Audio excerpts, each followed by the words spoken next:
bakal calon Presiden Prabowo Subianto membuat pernyataan kontroversial karena ingin memindahkan makam Pangeran Diponegoro di Makassar ke Yogyakarta. Hal itu disampaikan Prabowo saat berbicara di forum Apeksi di Makassar Juli lalu. Ada beberapa hal yang mungkin luput dari perhatian Prabowo ketika melontarkan gagasan tersebut. Pertama, Pangeran Diponegoro adalah ulama besar. Berdasar hukum Islam, pemindahan makam hukumnya haram. Pemindahan makam hanya diizinkan dalam kondisi sangat darurat seperti terancam longsor atau hilang oleh terjangan banjir. Kedua, makam Pangeran Diponegoro di Komplek Kampung Jawa, Kelurahan Melayu, Kecamatan Wajo, Kota Makassar, dirawat dengan baik oleh keluarganya dan masyarakat setempat. Bahkan menjadi salah satu destinasi sejarah Kota Makassar yang banyak dikunjungi warga. Ketiga, memindahkan makam Pangeran Diponegoro berpotensi menghilangkan jejak sejarah perjuangannya.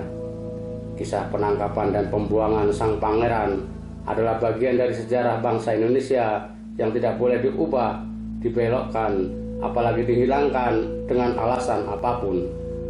Perlu diingat, banyak pahlawan nasional yang diasingkan oleh Belanda dan meninggal di tempat pengasingannya.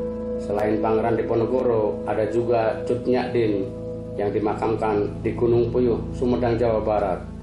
Apakah Prabowo juga ingin memindahkan ke Aceh dan membuang nilai sejarah perlawanannya yang heroik?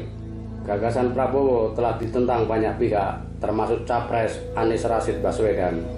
Ketika berziarah ke makam Pangeran Diponegoro Sabtu 23 September 2023, Anies mengatakan Pangeran Diponegoro wafatnya di Makassar, maka biarkan hal itu menjadi bagian dari sejarahnya.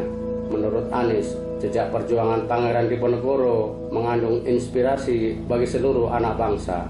Pangeran Diponegoro adalah inspirasi perjuangan yang ketika beliau bergerak bukan hanya menggerakkan pasukannya, tapi seluruh rakyat tanah Jawa memilih menjadi bagian dari gerakan perlawanan, ujar Anies, didampingi cicit kelima sang pangeran, Raden Hamzah Diponegoro. Anies mengatakan Pangeran Diponegoro adalah pejuang keadilan. Pangeran Diponegoro selalu di depan membela hak rakyat yang terpinggirkan. Berkat perjuangan Pangeran Diponegoro, Belanda nyaris bangkrut dan dipaksa untuk membuat berbagai kebijakan yang akhirnya melahirkan tokoh-tokoh pergerakan Indonesia yang terdidik seperti Hos Cokro Aminoto, Muhammad Hatta, hingga Soekarno. Pangeran Diponegoro memiliki andil besar dalam memerdekakan bangsa Indonesia. Jadi kami memberi rasa hormat dan mudah-mudahan menjadi inspirasi untuk perjuangan, tegas Anies. Anies yang disebut sebagai titisan Pangeran Diponegoro oleh majalah Misteri pernah menerima pusaka tongkat cakra atau tongkat cokro milik Pangeran Diponegoro dari pemerintah Belanda.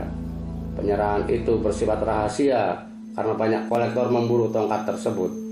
Dari sanalah karomah sang pangeran menaungi Anies dan akan mengantarkannya menjadi pemimpin besar, penerus cita-cita dan perjuangan Pangeran Diponegoro. Wallahu alam bishawab.